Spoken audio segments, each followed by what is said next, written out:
Afternoon guys, mga kalapatids. Lilinis tayo ngayon bago man lang tayo pumasok. Si ate nag-ano.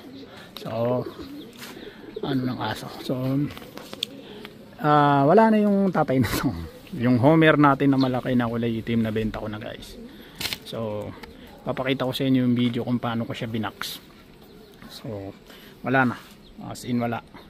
Ayan, ito kakalinis ko lang, kiniskis ko na naman.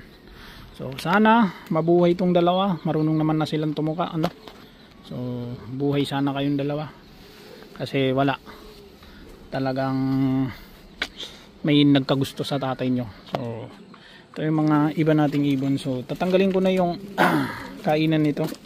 Nilagyan pa ng tayo talaga itong mga to. Kakapakain ko lang din sa kanila kasi habang naglilinis ako, kain ko sila. So itong malaki na to siguro mamaya na ko nalilinis. Pero at least itong banda rito okay na, tsaka yung mga dahon medyo nabawasan na. Okay.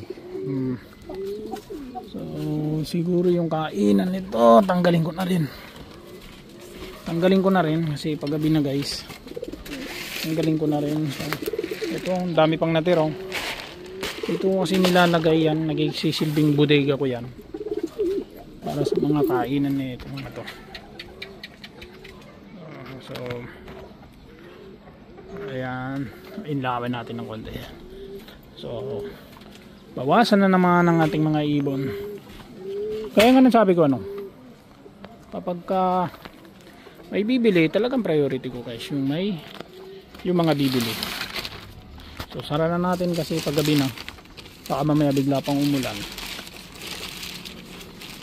Pero at least kahit papaano nakabenta tayo, naging pera, meron na tayong pamalengke, diba? Okay, so ganun lang naman yan guys. At least kahit papaano ngayon makakapamalengke na tayo ng mauulam ngayon. Huwag nyo na itanong kung magkano ko siya nabenta. Okay, so yan talaga ang buhay. Okay.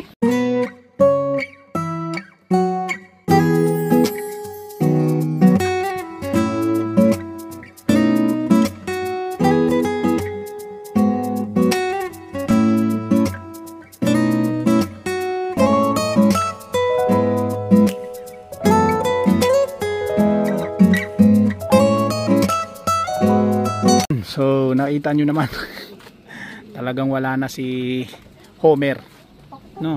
So wala, ganun talaga buhay, kailangan magbawas. So sa mga hindi pa nakaka-avail, pwede pong mag-avail. Sa mga nag-aantay pa rin sa arbor, wait lang po kayo, ha? May mga pinagpipilian pa ako kung alin. So hindi po kasi talaga sila lahat pwede kong ipamigay. Yung iba kasi syempre namuhunan din tayo. Actually hindi nga puhunan kasi kapag sinabi mong puhunan guys, may kita, okay ba? May tubo. Sa akin wala naman tubo. Talagang gusto ko lang bawasan muna itong mga alaga ko kasi lalo manganganak na rin ang misis ko. So wala masyadong makakapag-alaga sa kanila.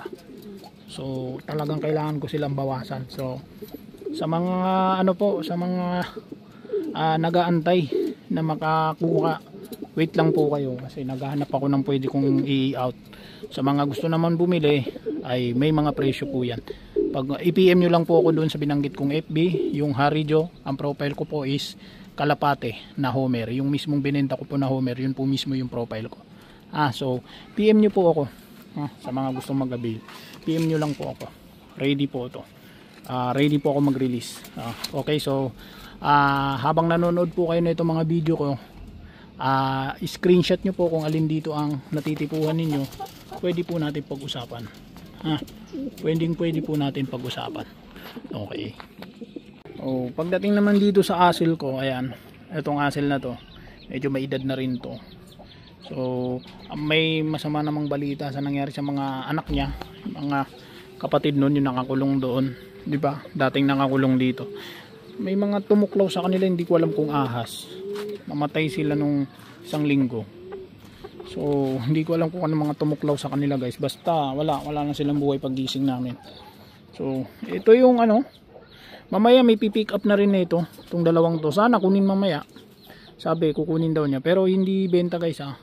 Pamigay na. So sana kunin, malay natin kunin. So kung kukunin niya ngayon, di mamaya ibabox na natin. So siguro isama ko na tong pamilya na to, bonus ko na yan kay Bossing. Kasi matagal na yun umaarbor sa akin ng ibon. So i-bonus ko na siguro sa kanya. No, so ito naman, dalawang to hanggang ngayon hindi pa rin talaga nagkakaanak.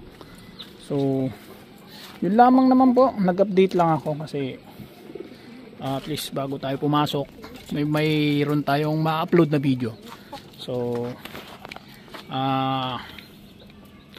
ayun lamang po guys, yun lang siguro, wala na po akong ibang update ngayon.